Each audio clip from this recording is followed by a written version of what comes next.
Wow, look at this amazing and simple design. Surely I won't have any problems with manufacturing and putting all the parts together and at the end actually making it run, right?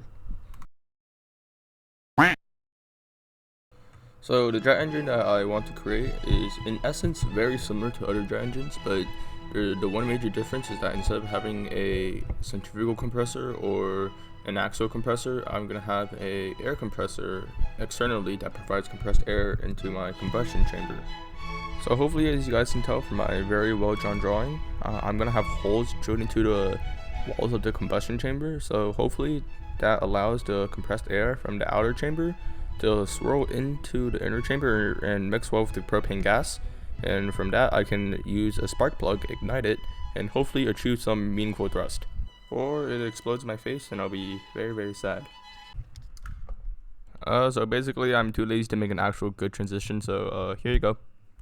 So obviously if I want to make a jet engine, I'm gonna need materials, but it's a little bit harder than it sounds on paper because you can't exactly find the materials you want to buy exactly from retailers like Home Depot or online websites like McMaster-Carr.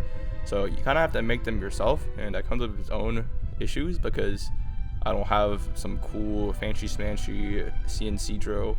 Inconveniently, I'm also too poor to actually get a multi-$1,000 water jet cutting machine, and I'm also too poor to get a contractor and have them cut the parts out for me. So the best option I have now is to have a drill press that I got off of Craigslist and try to cut the parts myself manually. You can kind of see that in this clip. It kind of mostly shows my big elbow. But what I'm trying to do here is to drill an end cap for my combustion chamber. Since I couldn't find a closed end tube of 304 stainless steel from Home Depot, I had to cut out a little circle from an electrical box panel. But since the steel is still pretty damn hard, I couldn't just use a circle cutter bit, and instead I had to drill multiple small holes on the circumference of the circle and later knock it out and file it down. The observant people watching may have noticed, hey, the electrical panel is blue. Professional tip number 1. This is bad. Boo. And this is good. Oh my god, that was so corny. On a more serious note, if you're drilling a hard material like steel, wrap the material in duct tape so it prevents the drill bit from spinning wildly and making your life a living nightmare. Anyways, the rest of the clip is just me drilling holes into electrical panel, and I doubt anybody really wants to see that, so I'm just gonna skip it, and yeah. Another thing I forgot to mention is that in my situation where I'm trying to drill out the circle by making lots of holes around the circumference, the drill bit will usually try to take the path of the least resistance, so there's a pretty good chance that the drill bit will slide into a neighboring already drilled out hole. Obviously at this stage it would be impossible to hammer out the circle since the circle is still like somewhat connected to the panel. So what I did was to use a larger drill bit and used already drilled holes as somewhat of like a guide, and by doing that I could remove the solid parts between the gaps, making it much easier to hammer out. As you can see from this clip, I didn't do my job perfectly, so there was still somewhat of a supporting structure that connected the panel and the cutout circle, so it still took me a bit of effort to hammer it out, but in the end it was still possible and doable.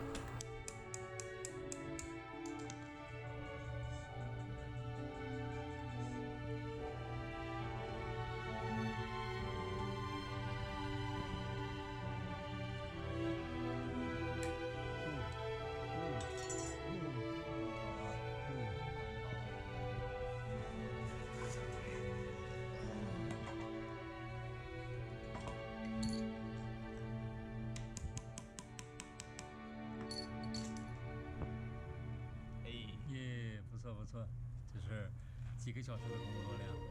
然后想会几个小时啊？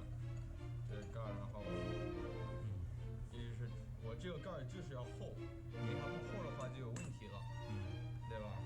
厚一下就被爆开了，那怎么磨呀？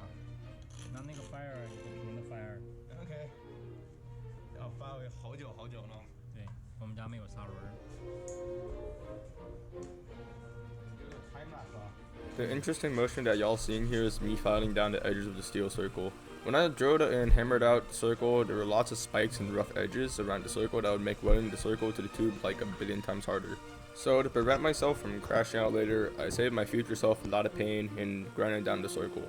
But you guys didn't see it here, but my dumbass just grinded the circle a bit too much. and it was slightly too small, but just large enough to make it welding so much harder.